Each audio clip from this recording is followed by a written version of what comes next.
صلاة دائمة بدوام ملك الله. سبحانك لا علم لنا إلا ما علمتنا إنك أنت العليم الحكيم. رب اشرح لي صدري ويسر لي أمري واحلل عقدة من لساني يفقه قولي. ربنا يسر ولا تعسر ربنا تمم بالخير ولا تعسر ربنا تمم بالخير. ربنا يسر ولا تعسر ربنا تمم بالخير ولا حول ولا قوة إلا بالله العلي العظيم. ولا حول ولا قوة إلا بالله العلي العظيم.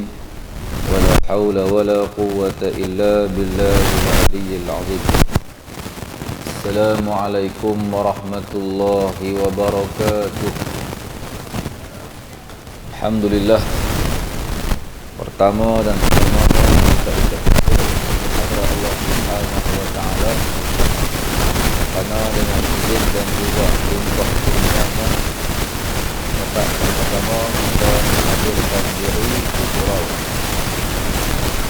dan duduk sah dalam majlis ilmu. Mudah-mudahan dengan kelapangan dan juga diluangkan masa kita tu memudahkan kita memasuki syurga Allah Subhanahu wa taala. Jadi kita duduk dalam taman. Salah satu daripada taman-taman syurga. Duduk dalam syurga kena santai. Kena santai, kena relax, kena bertenang. Jadi bila dah relax bertenang barulah disajikan benda-benda yang boleh tenangkan lagi jiwa kita. Yang itulah yang kita naknya dalam hidup ni. Sebelum daripada saya nak terus ni, seperti biasalah saya kenal diri saya dulu. Bila mai rumah orang nak kena kenal diri, tidak orang pembat balik. Ini nama saya Abdul Hadi bin Abdul Syukur Ibrahim. Saya asal Bukit Tejang, Kampung Bukit Tel. Saya ajar sebagai guru sekolah rendah Islam Rawdatul. Jadi saya bawa tabung lah untuk sekolah tu. Sebab sekolah tu jadi kami yang guru-guru ni yang boleh bercakap sikit tu diminta untuk keluar mencari dana. Dana tu dari segi pengurusan dan pentadbiran lah sekolah untuk melancarkan program sekolah dan sebagainya.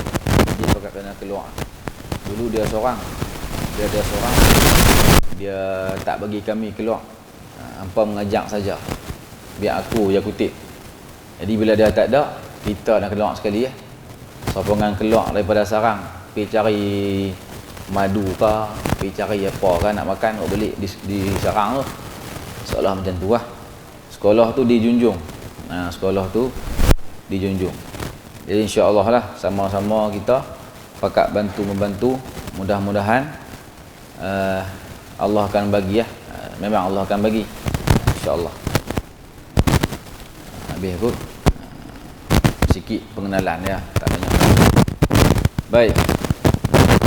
Sebelum pada mula lagi tu seperti kita sudah maklum, seorang ulama di mana Kedah, Kuala Pai.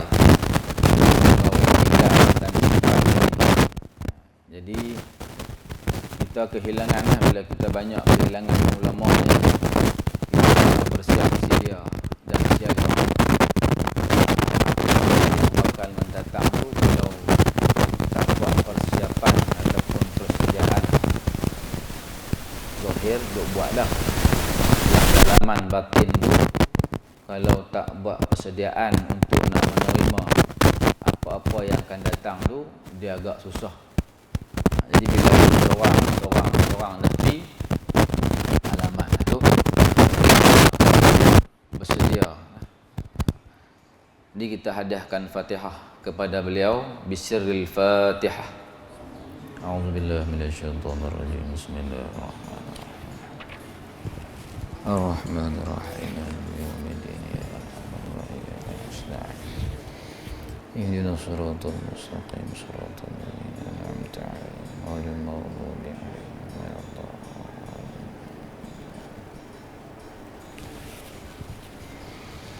Baik, hari ini saya nak baca hadis. Baca hadis lebih kurang. Tajuk hadis ialah kecantikan keislaman seseorang.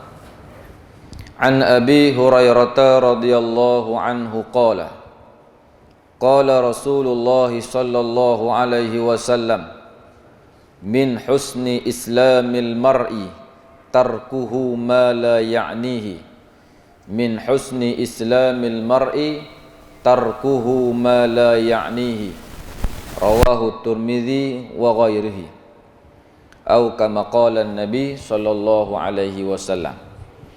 Daripada Abu Hurairah radhiyallahu anhu katanya, Rasulullah sallallahu alaihi wasallam telah bersabda, dari kecantikan keislaman seseorang itu adalah meninggalkan sesuatu yang tidak bermanfaat terhadap dirinya. Itu arti dia.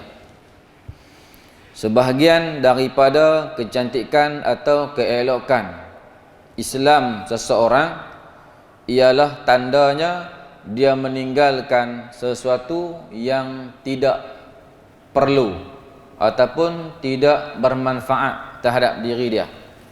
Tu makna bila kita buat benda tu, tertinggal benda-benda yang lara, yang buang masa, yang tak ada faedah, kita dah menunjukkan Islam itu dah cantik. Sebahagiannya dah cantik. Sebahagian Islam yang ada di kita tu dah cantik. Boleh juga kita kategorikan sebagai zuhud. Sifat zuhud.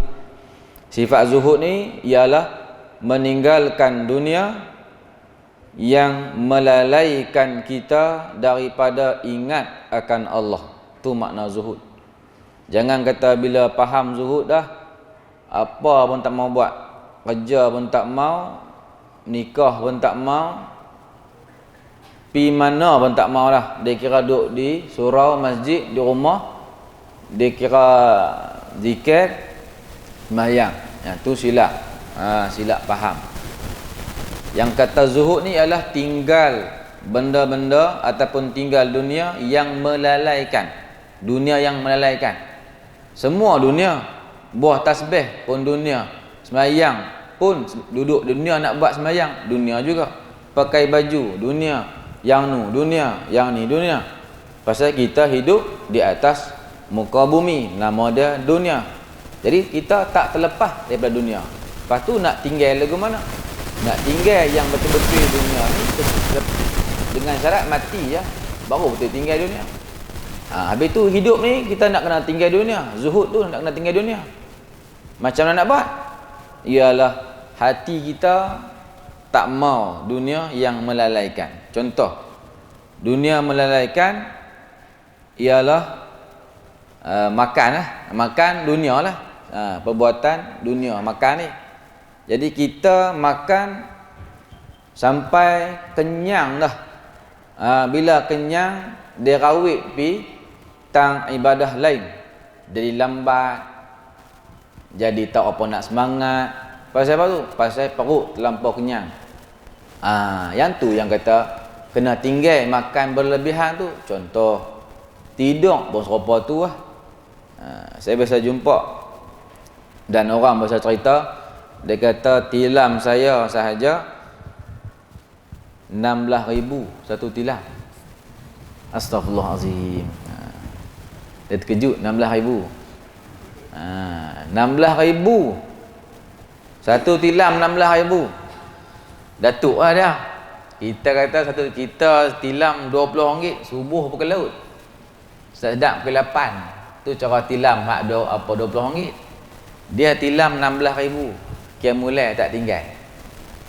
Itu yang tu tak nama dunia tu. Walaupun tilam 16,000, pasal apa? Dunia yang dia pakai tu tidak melalaikan dia ingat pada Allah.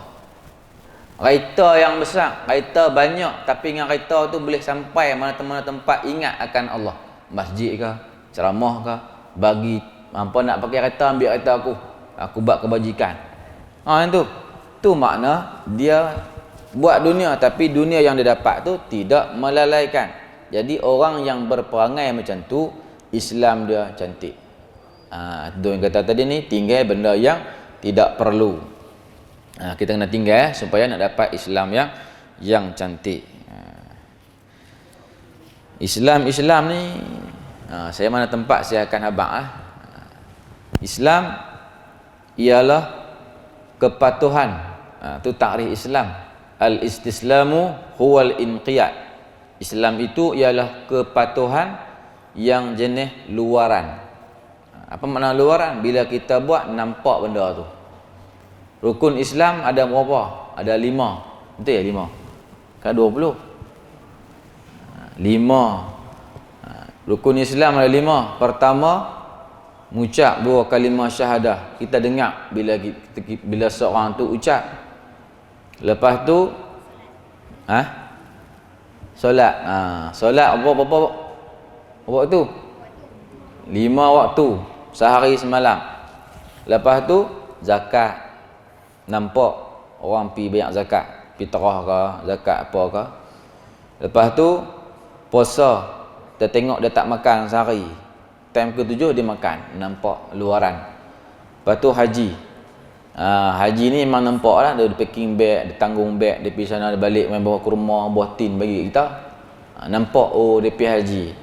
5 rukun ni nampak di luaran. Jadi sebelum nak nampak cantik 5 yang luaran ini, dia kait pi yang dalam, iaitu rukun iman. Rukun iman dia bahagian dalam. Al-inqiyad al-batin, kepatuhan yang jenis batin. Iman ni, rukun iman. 6 perkara. Pertama, beriman pada Allah. Kedua, beriman pada malaikat, kitab, rasul, kiamat, qada dan qadar. 6 ni.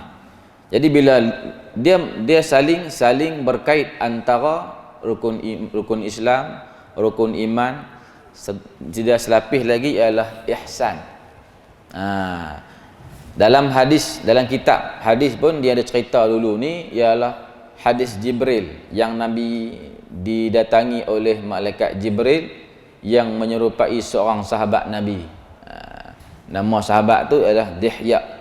Dia seorang sahabat yang cantik, yang segak, yang tampan, yang handsome. Bila dia menyerupai itu, dia mai jumpa Nabi, bertemu lutut dia dengan lutut Nabi. Tanya apa? Akhbirni anil Islam. Cerita mai kat aku Ustaz tentang apa dia Islam. Nabi habaq macam tu lah, 5 tadi. Lepas Nabi habaq, dia berkata sadaqta. Tanya hak kedua, akhbirni anil iman. Tanya pula hak yang kedua. Nabi habaq 6 perkara. Dia kata betul, sadaqta. Hak yang ketiga, dia tanya al-ihsan. Cerita Ustaz mai kat aku, benda apa ihsan tu? Nabi habaq, anta'budallah ka'annaka tarah fa illam takun tarahu fa innahu yaraka. Kamu beribadah seolah-olah kamu melihat Allah. Kalau kamu tak mampu, kamu ingat kata Allah sedang melihat engkau. Itu ihsan. Habis Nabi dah jawab, malaikat dia pun kata betul, semua habaq betul. Jadi Sayyidina Umar duk tengok. Dia tanya, dia jawab. Dia kata betul. Dia tanya, dia kata betul. Selalu orang tanya ni, dia memang tak tahulah. Jadi timbul persoalan. Habis datang tu. Jadi Nabi habaq tentang rukun Islam, rukun iman, rukun ihsan. Benda ni penting lah. Benda ni penting. Dan kita semua nak kena tahu. Nak kena tahu. Kita tahu je. Tahu dah rukun Islam, semua tahu dah. Cuma satu persatu tu kita bisa tahu tak. Ni sebelum nak masuk pergi tanah, dia mengikut Islam dululah. Makna dalam rukun Islam yang pertama, mengucap 2 kalimah syahadah. Dalam sembahyang, kita tahu tak rukun sembahyang? Tahu. Batal sembahyang? Tahu. Syarat sembahyang? Tahu. Syarat wajib, syarat sah, syarat terima, kita tahu. Puasa pun serupa tu, zakat pun serupa tu, haji pun serupa tu juga. Benda yang lain kita semua tahu rukun dia, bila yang kena buat. Tapi adakah syahadah kita bisa tahu? Bisa dengar tak saja nak tanya lah, biasa dengar tak rukun syahadah? Biasa dengar tak fardu syahadah? Biasa dengar tak kesempurnaan syahadah? Biasa dengar tak binasa syahadah? Biasa dengar tak syarat sah syahadah? Sedangkan yang tu perkara utama yang kita ucap, asyhadu alla ilaha illallah wa asyhadu anna muhammadar rasulullah. Hak tu hak pertama. Lepas tu kita pergi sembahyang. Kalau kita pergi sembahyang tu, adakah sebelum pada kita sembahyang tu kita tak buat benda binasa syahadah? Kita tahu tak kita buat ke tak buat binasa syahadah tu? Takut kita pergi buat sebelum sembahyang, mai takbir tu kita bawa begitu, tak sedang perbuatan kita yang buat tu adalah perbuatan binasa syahadah. Binasa syahadah kan mayang tak jadi ke benda, puasa tak jadi ke benda, zakat tak jadi ke benda, haji telah ori. Jadi benda tu berkaitan dengan syahadah hak pertama sekali. Sebab itulah bila Islam tu cantik, dia rangkai pi dalam cantik, dia rangkai pihak selapis lagi cantik. Jadi kalau dah hak yang awal tu kita cantik, barulah yang dalaman dia tak seronggeh. Dia tak jadi kelang kabut, dia tak jadi cacar merbah.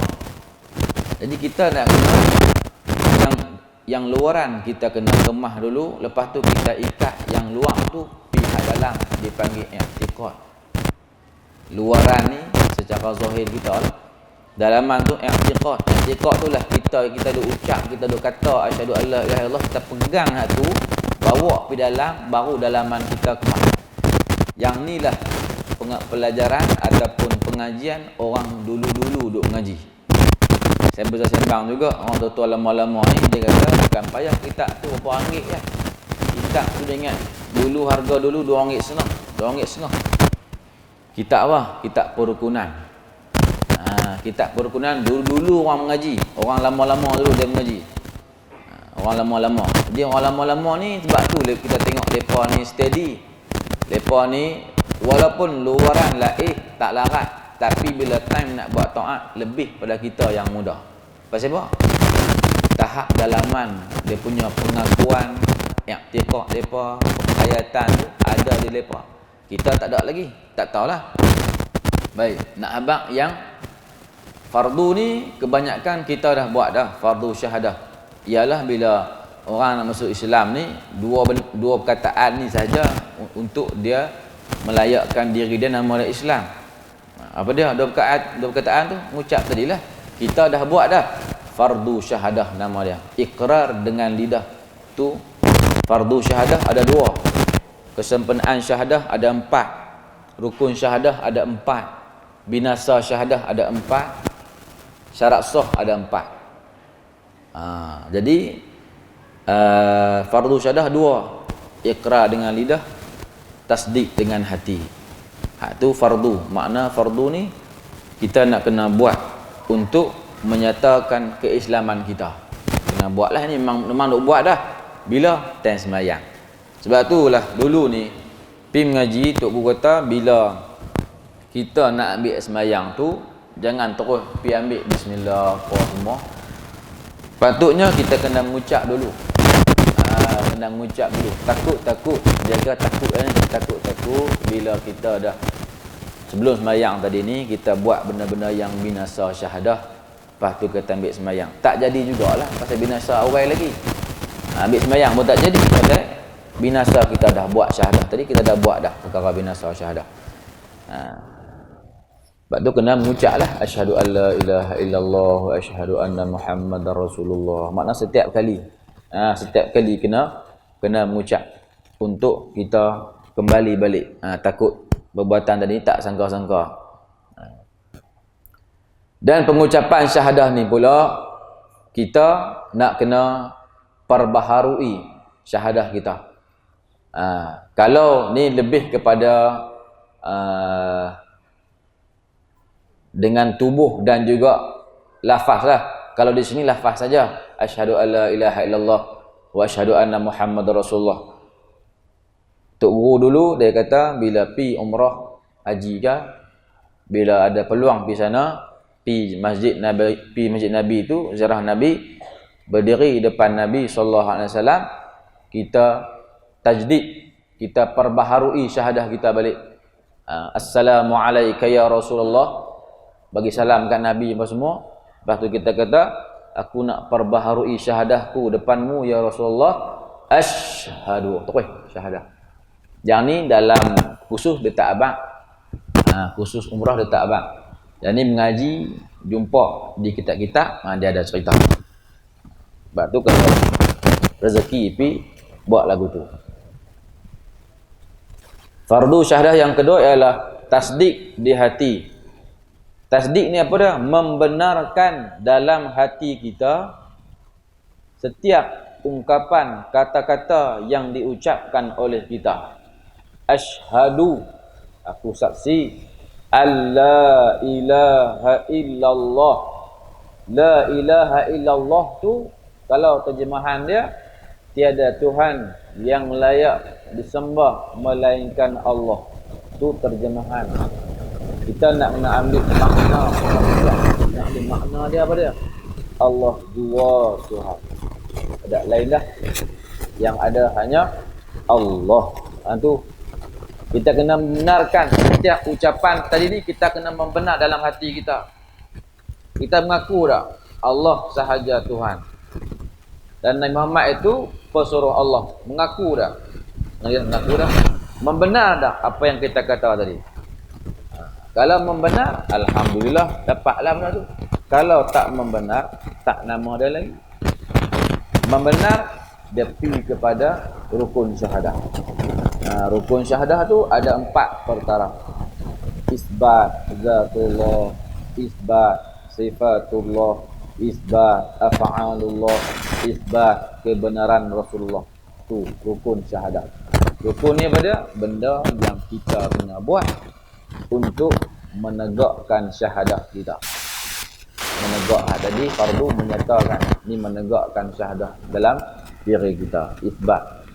Isbat bahasa Arab Melayu kata tetap. Kalau tak tetap dikira goyang.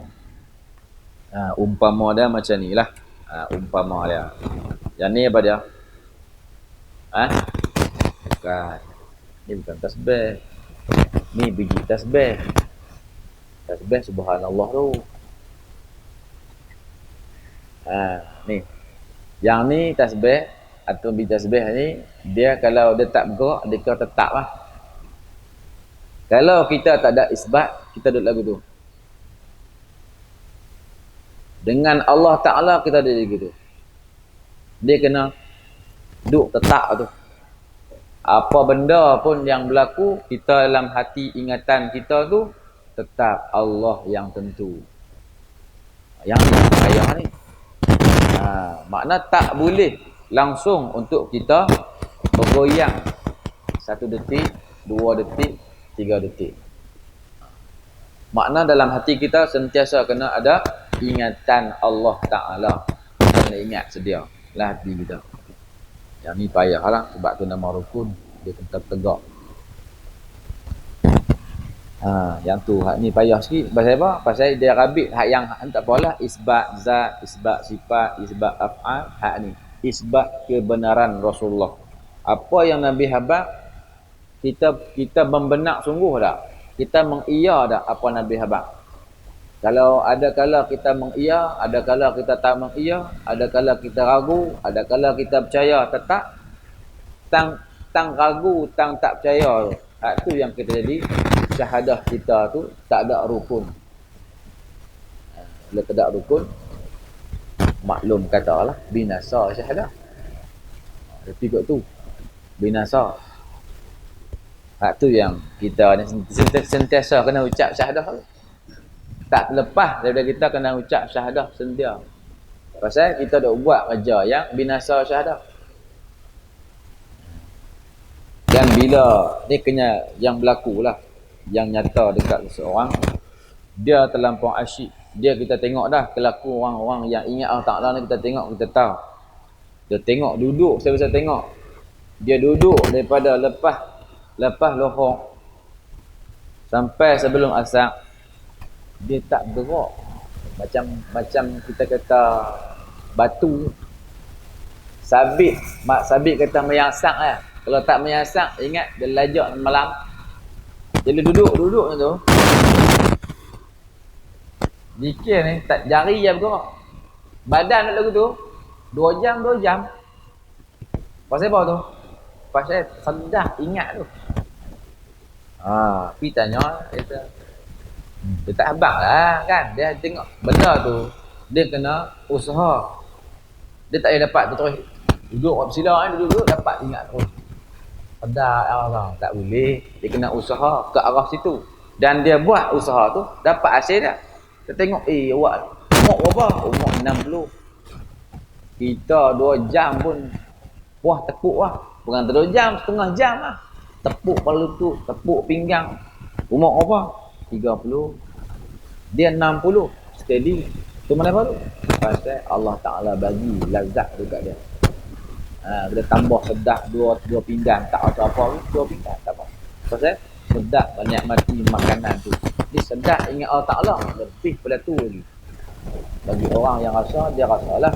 Orang yang tak dapat rasa, dia tak dapat rasa, hanya cerita saja. Benda tu lah kita tak kena usaha di akhir zaman ni. Nak berjumpa orang sakan-sakan yang dekat dengan Allah, kita tak kenal. Jadi bila kita tahu sikit sebanyak ni, kita nak kena usaha buatlah benda tu. Kurang-kurang jadi apa benda pun kita tak terpengaruh. Yang Nabi habaq nanti kan, bila Dajjal keluar, lepas tu Nabi kita ikatlah anak isterimu di tiang. Kita dengar kena ikat kan? Cuba kita balik ikat dia di tiang. Nak mampu mengaji tadi yang hendak balik ikat aku dah. Tak sedap aku bagi makan kat hang, masak apa kat hang, bagi ikat aku pula. Bukan ikat yang tu, ikat dalam hati kita tu tak terpengaruh dengan Dajjal. Macam mana nak ikat? Kita pun tak ikat lagi. Tu yang Nabi kata akhir zaman ni makan mereka zikir saja. Kalau tengok kelakuan orang tadi, dia baru kita kata dia tengah makan.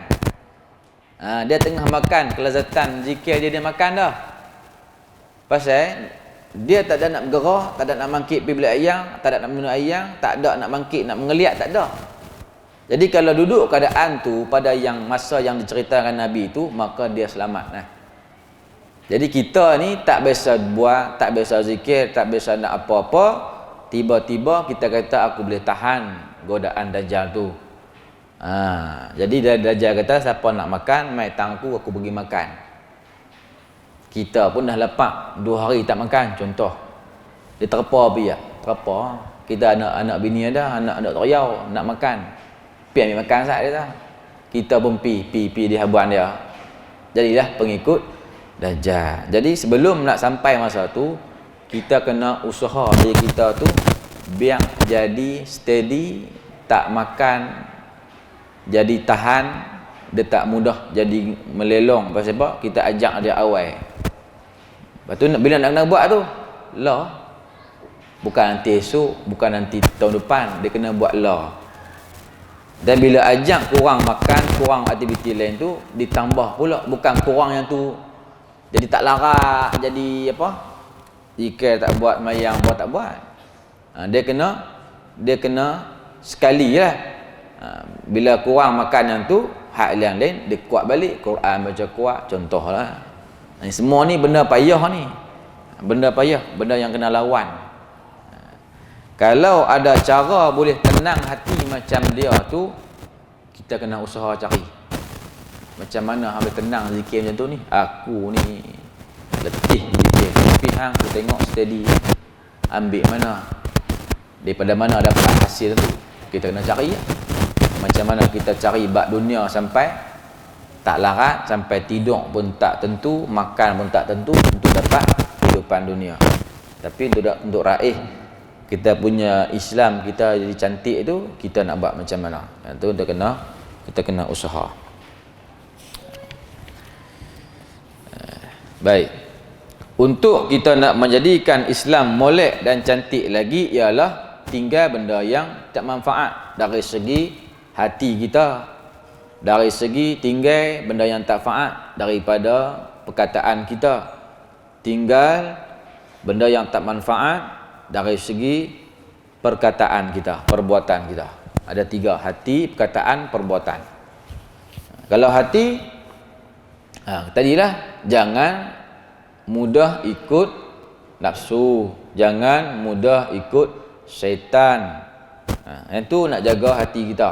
Hati yang payah sekali. Bila hati tu cantik, dia terbit mai di luaran jadi elok. Hak saya abang tadilah. Dia kalau ikut susunan tadi 5 rukun Islam, yang dalam tu rukun iman 6, yang lapis yang ketiga dalam tu sikit nama dia ihsan. Ihsan ni 2 rukun. Islam 6, Islam 5, iman 6. 2, 6, 5. Ataupun dari luar 5, 6, 2. Jadi kalau 2 hak yang awal tadi ni, hak yang rukun ihsan kita buat, makna keluar mai di luaran percaya pada Allah tu, percaya sungguh-sungguh, percaya dengan qada qadar, percaya sungguh-sungguh, beriman dengan kitab, malaikat, rasul, hari kiamat, pegang sungguh-sungguh, i'tiqad sungguh-sungguh. Lepas tu mai di luaran dan nyata. Luaran 5. Pengucapan asyhadu alla ilaha illallah jadi kejap. Orang dengar, kawan ni ucap dengan orang ni ucap lain. Pasal apa? Pengisian daripada ucapan tu dia keluar mai di mulut kita dengar tu lain. Tu orang yang ada pengisian dalam tadi ni, dia amal benda tu. Kemudian sembahyang, perbuatan kita sembahyang. Kemudian zakat, penyucian. Puasa, penahanan. Haji, pengorbanan. 5 benda ni dapat buat disebabkan dalaman kita elok. Kita buat juga, kita tak nafi, memang kita buat juga. Cuma buat kita tu ada kalanya terpakai, ada kalanya tak terpakai. Ada kalanya cantik, ada kalanya tak cantik. Yang tu kita kena tetapkan supaya bila kita buat jadi cantik sedia. Pasal malaikat maut nak ambil kita tak tahu bila masa. Sebab tu kita kena prepare tu. Ni sama-sama lah saya kata kat saya sendiri dan yang mendengar. Sebab malaikat apa dia ni, Israel duk tengok, duk pantau kita sehari semalam 70 kali. Bukan sekali 2, 70 kali. Azan dulu ke lagu mana? Terus ya. 70 kali sehari semalam duk tengok kita. Jadi kalau Allah suruh ambil, dia ambil terus ya. Memang duduk tengok kita dah. Duk mak kita dah. Tunggu masa dia ambil kita. Jadi nak ambil kita tu, pastikan kita sedia macam mana Israel sedia menerima atau buat arahan Allah Ta'ala. Persediaan kita tu. Habis. Lepas tu dari segi perbuatan ialah kita kena sibukkan diri kita. Yang kebiasaan kita sibuk benda yang tak bermanfaat, kita kena sibuk dengan benda yang bermanfaat, benda yang ada faedah untuk kita. Contoh kalau kita buat atau benda tu ada ganjaran pahala untuk kita. Contoh kita tengok ada batu tepi jalan sebiji, orang lain tak nampak, kita yang nampak. Jadi kalau kita buat benda alih batu tu sikit ya, manfaat untuk kita, manfaat untuk kita, manfaat untuk orang lain. Macam barrel orang duk buat, orang monti motor di jalan dia pergi ambil di lebuh raya. Tu benda yang bermanfaat untuk dia. Jadi orang yang berkemampuan dia kena buat Jadi kita tahu lah ni, kita tahu. Saat lagi keluar, saat lagi kita tengok. Kita naik motor. Bila naik motor ada benda yang menghalang jalan, bonyok ke, pelepah ke, batu ke. Tahu dah kalau kita buang ganjaran dia dapat. Tapi nak kena pergi beli nasi apa roti canai baru ni. Tapi kedai tutup. Tak lagi lama, tak lagi duduk pergi buang mentang tu, orang beratok panjang lambat nak makan. Baik pergi luar, dia orang belakang buang. Saya tengok kat kamera tu kawan belakang mengaji sama sekali, tak lagi dia pergi buang dia dengar dah. Kita pah ke orang pula. Jadi tu pasal apa tu? Pasal penasihat dalaman duk bagi nasihat kat kita. Siapa dia nasihat dalaman? Nafsu. Yang tak ada tauliah, yang tak ada apa, dia bagi nasihat kata, jalan dululah, ramai boleh buat lagi, bukan seorang. Jadi kalau kita boleh buat, iman kita cantik lah. Kalau kita tinggal, tanda kata iman kita tu lemah. Tu segi perbuatan kita, banyak lagi ya. Dan untuk nak meninggalkan perkataan kita, yang perkataan ni yang melibatkan lidah. Lidah ni lebih tajam daripada senjata yang tajam. Senjata tajam kalau kena luka paling lama sebulan 2 bulan untuk lega. Tapi bila ungkapan keluar daripada lidah yang celupar, yang terlampau bisa, bila kena belum tentu boleh lega kesan dia. Kesan mana? Di hati kita. Jadi semua ada lidah kan? Dalam ni semua ada lidah, termasuk saya. Setiap ucapan kita kena berhati-hati lah. Yang ni yang pun payah juga, pasal nafsu duk tolak. Nafsu duk tolak. Alah cakap ya, dia hati kental. Cakap ya, tak apa lah, dia kawan kata we. Kita pun kata. Yang itulah menyebabkan kawan terasa. Dan Nabi kata, al-muslimu man salimal muslimuna min lisanihi wa yadihi, atau kama qala Nabi sallallahu alaihi wasallam. Nabi kata, orang Islam lelaki, man salimal muslimun, ialah mereka yang mensejahterakan orang Islam yang lain daripada apa? Daripada lidahnya, wayadihi, dan daripada tangannya.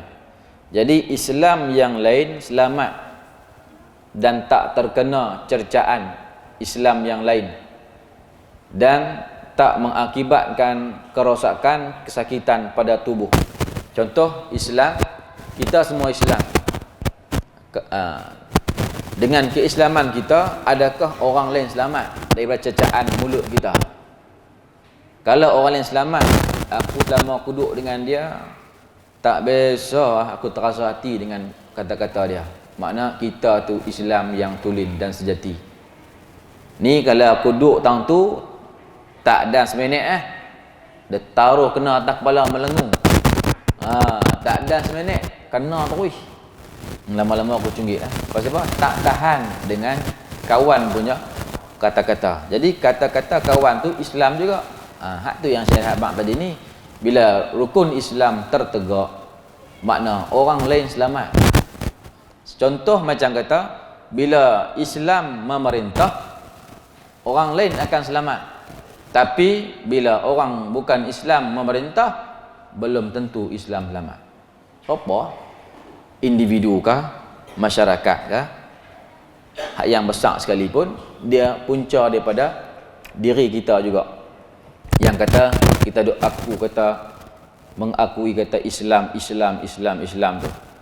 Islam di mulut kita kena terjemahkan di luaran anggota kita, biar nampak oh ni Islam sungguh ni. Tak kata pun orang nampak dia Islam dah.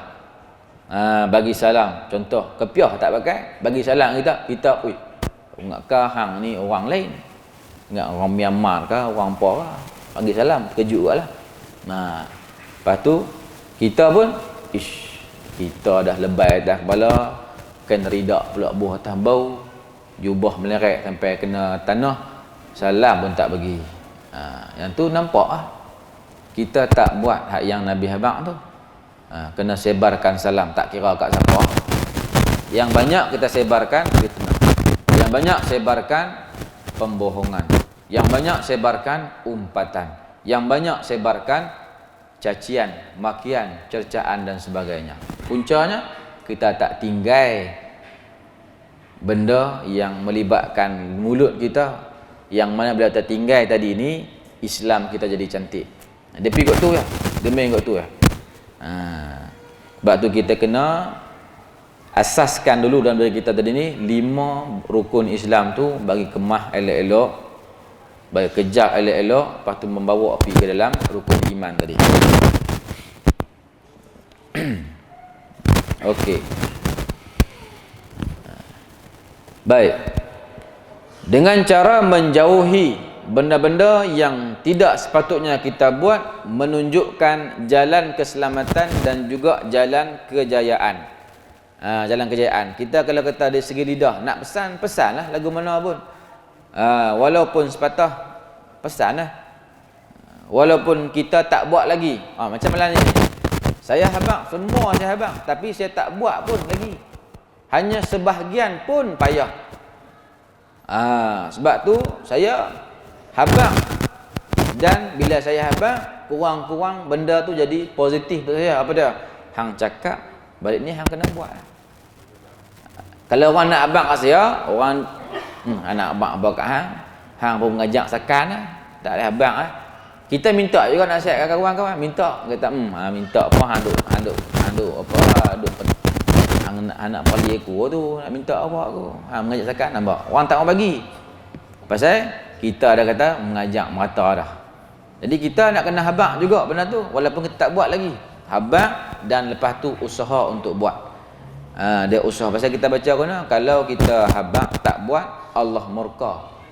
Kabura maqtan 'indallah an taqulu ma la taf'alun. Besar kemukaan Allah Taala bila kita habaq pandai tak buat. Jadi insya-Allah lah sama-sama kita buat dari pihak saya dan sekalian yang hadir insya-Allah. Dan kita tak boleh buat melainkan Allah yang bagi izin. Tu hakikat sebenarnya. Sebab tu kita tak boleh duduk rasalah hati dia ni tak boleh pakai, semua tak boleh buat. Mengajak ya. Buat kekepiah sedia tapi maksiat tak tinggal. Yang kata aku tu, kita yang boleh buat taat ni siapa bagi? Dah kelakuan yang kawan kita buat tu Allah yang takdirkan berlaku atas diri dia. Kita, Tuhan tak takdir lagi keadaan tu. Bila Tuhan takdir nanti agak-agak macam mana? Sebab tu kita kena bersyukur. Dan jangan kata lah kita dapat buat, Alhamdulillah, nanti esok boleh buat lagi. Kalau boleh buat lagi cantik Takutnya bila tahu dia tak mampu nak buat pula. Yang itulah kita kena minta pertolongan daripada Allah sentiasa untuk kita buat. Walaupun cakap Alhamdulillah sepatah, walaupun ambil sekupang bubuh dalam tabung, walaupun tutup aurat. Hak yang baru-baru nak hijrah ni pakai pilah. Pakai stokin dulu misalnya. Yang keseluar tu longgak-longgak sikit contoh. Benda tu kena usaha dulu pelan-pelan untuk nak meluluskan kehendak Allah Ta'ala. Bila kita buat ke arah kebajikan, Allah akan lorong lagi ke arah kebajikan yang belum hang tahu, belum hang apa-apa, hang akan buat. Pasal kita dah usaha tunjuk aku nak buat yang ni. Kita buat, maka Allah tengok, Allah perhati, Allah akan luluskan lagi. Apa lagi nak buat? Apa lagi kebaikan dia? Bukan buka. Tu kena mula dulu sikit pun. Mula sikit. Contoh. Mula sikit ni contoh lah. Kita sayang benda hak kita. Contoh cincin ke, jam tangan, kasut, baju hak kita syok, sayang-sayang tu. Kita kata dengar dah Quran kata lan tanalul birra hatta tunfiqu mimma tuhibbun. Tak dinamakan kebajikan bila kamu tunfiqu mimma tuhibbun, kalau kamu bagi benda yang kamu sayang. Kalau bagi benda hak sayang, yang itulah nama kebajikan yang betul-betul. Kalau bagi hak yang dah lebihan kita, bagi tak nama kebaikan yang hakiki. Jadi kita boleh buat lagi hak tu. Dalam semua hidup kita buat lagi hak tu. Kalau buat dah, kita beramal dah lah satu tu. Baju kita hak lawa-lawa hak baru beli tu, aku sayang semua hak ni. Kena bagi. Tu supaya nak latih diri kita jangan sayang pemberian Allah Ta'ala itu lalu kot kita nak pergi ke orang lain. Lalu kot kita nak pergi ke orang lain. Jadi kita tak kena hadap macam tu. Nak sayang ke, lagu mana ke, awal berat ke, baik berat dulu tak apa. Janji bagi Nak lawan nafsu kita, jangan bagi. Dia baru berlembak dah. Dia pun duit ada. Dia pun boleh beli Bagi buat apa? Baik aku nak bagi. Pasal benda ni ikut saya. Bagi. Contoh. Boleh buat, Alhamdulillah. Boleh buat, Alhamdulillah.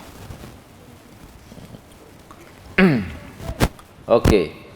Kemudian Dalam hadis yang diceritakan tadi ini adalah untuk mendidik jiwa agar sentiasa tidak terjerumus ke dalam perkara-perkara keji dan mungkar dan meninggalkan segala yang tidak memberi manfaat untuk dirinya di dunia dan di akhirat.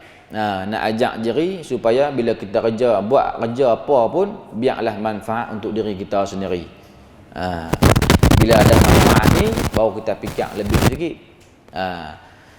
Kata almarhum Tok Haji Saleh Musa, 3 benda ni dia ada ulang benda yang sama setiap kali sebelum dia mati, dia habaq macam tu. Ni pun saya ambil daripada kuliah-kuliah lah, saya tak mengaji pondok dia, saya pergi ikut di masjid-masjid ya. Dia kata 3 benda yang paling penting, ahamul matabil insan salah satun. 3 perkara yang penting untuk manusia tuntut dan kerjakan. Pertama ialah ayya'rifa khaliquhu, kita kenal Tuhan kita. Bila kita kenal Tuhan kita yang dalaman tadi, hak rukun inat, hak rukun 6 tu, dalaman kita kenal dah Allah Ta'ala, kita kenal dah sifat-sifat yang wajib, sifat yang mustahil tak ada di zat Allah Ta'ala, sifat yang harus kita kenal dah, baru kita ucap asyhadu alla ilaha illallah. Ada ucap selalu dengan apa kita faham. Pertama. Dan yang kedua ialah ayya'rifa ma yadurruhu wa ma yanfa'uhu. Kamu tahu, kamu nak kena tahu juga benda yang manfaat hak mana, benda yang mudarat yang mana. Kalau manfaat tu jangan fikir berdekatan lidah, terus buat je. Pasal manfaat yang kita dapat tu boleh jadi tak akan main dah. Buat masalah sekarang yang kita ada ni dikira manfaat, terus buat. Sebaliknya juga bila mudarat terus tinggal. Terus tinggal. Kalau kita duduk agak-agak takut melekat syok benda hak mudarat tu, kita lalu sampai mati di buat kerja tu lah. Ayya'rifa ma yadurruhu wa ma yanfa'uhu. Tu kena fikir nak kena fikir. Dan nanti tu imam ke kena fikir dia ni manfaat ke tak ni, rajin mai ke tak ni, kelaku dia lagu mana ni nak buh imam dah ni. Kena fikir. Kalau tengok dia kelaku dia tak apa mana, tiba-tiba nak buh dia imam pasal apa, ada something, tujuan yang lain nak dapat, kita pergi sokong, kita pergi calon, fikir nyari, tanggung akibat dia. Letak sesuatu bukan pada tempatnya dikira zalim. Kita buat aja zalim. Pasal apa? Kita letak seseorang tu bukan pada tempat dia. Dia bukan ahli dia. Kita letak dia. Kita lah buat aja zalim. Libatkan masyarakat berlaut mayang menjadi masalah. Pasal kita letak tadi. Tu punca apa? Punca tak tengok mudarat ke, tak tengok manfaat. Lepas tu kiah-kiah sendirilah. Nak mengundi ni kiah-kiah sendiri ya. Lepas tu yang ketiga ialah ayya'rifa ma ahwalahu ba'dal mauti. Kena tahu juga keadaan kita selepas mati, nak pi tang mana. Kita kena sedar lepas kita pejam mata, malaikat cabut nyawa, kita nak pi duduk tang mana? Duduk dalam kubur. Dalam kubur tu macam duduk di hotel ke? Dalam kubur tu duduk macam istana ke? Ada tilam empuk ke? Dinding sejuk ke? Ada macam mana syok dalam kubur tu? Kalau kita ni dah kenal Allah Ta'ala, cukup-cukup kenal macam kita kenal sahabat kita. Kita kenal Allah Ta'ala, sungguh-sungguh kenal. Bila sebut pun kita syok sebut. Kita tahu benda mudarat, benda manfaat kita buat, mudarat kita tinggal. Maka akibat lepas pada tu kita akan hadapi dalam kubur tu keadaan kita macam mana. Kalau dah buat atas dunia lah ni, kita buat dah ni, lepas tu kita mati, alhamdulillah lah kita buat elok. Mati pun tak apa lah, keadaan kita mati dah elok. Takutnya bila kita mati, tempat yang paling merana yang kita terima, tu yang teruk lah. Tu yang teruk. Jadi benda tu penting untuk kita fikir dan ambil tahu, dan kita kena laksanakan dalam kehidupan kita, insya-Allah.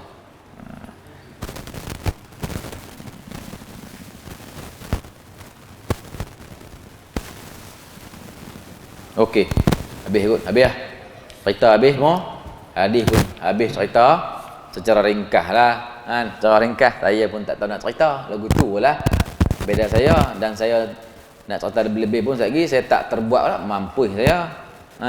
Yang tu yang saya mampu untuk ceritakan, dan saya minta kepada Allah Ta'ala kita semua ni diberi taufik sedia. Beri taufik sedia. Taufik ni apa dia? Kekuatan untuk melakukan ketaatan. Nama dia taufik. Bila kita boleh main masjid, taufik Allah serta yang kita. Hidayah ni kita tahu dah. Main masjid, main surau, main dengar kuliah, hidayah apa dia? Kita tahu main kuliah ni dapat pahala. Tahu dah hidayah bila duduk dalam masjid, duduk dalam surau, kita duduk sat dalam majlis ilmu, duduk dalam taman syurga. Tahu yang tu. Tapi bila nak start motor, nak keluar main hujan-hujan tu, yang tu taufik. Kalau start motor gagah main hujan, maka taufik serta yang kita. Duduk ni pula sampai habis, balik lagi macam tu keadaan dia. Taufik serta kita sampai kita balik. Yang takut bila tak boleh main, dia boleh main duduk tengok TV, duduk menyembang sampai isyak pun habis, sampai lewat, menyembang kawan tu, menyembang kawan ni. Tu tak nama taufik, nama dia khizlan. Khizlan ni kekuatan untuk melaksanakan maksiat. Jadi kita tengoklah, selama kita duk buat ni ada taufik ke ada khizlan. Kalau ada khizlan, istighfar. Kalau ada taufik, alhamdulillah, syukur. Dan tu lah, insya-Allah sama-sama kita buat. Dan terima kasih kerana bagi masa kat saya lebih kurang 40 minit lebih kurang bagi masa, dan sanggup tunggu lah. Terima kasih dan terima kasih juga pada yang memberikan sumbangan. Dan saya minta maaf apa-apa kata-kata yang tergurus di hati, perbuatan ke apakah, saya minta maaf dari ujung rambut sampai ujung kaki, zahir dan batin, semuanya saya minta maaf. Saya sudahi dengan Assalamualaikum warahmatullahi wabarakatuh. Bismillahirrahmanirrahim.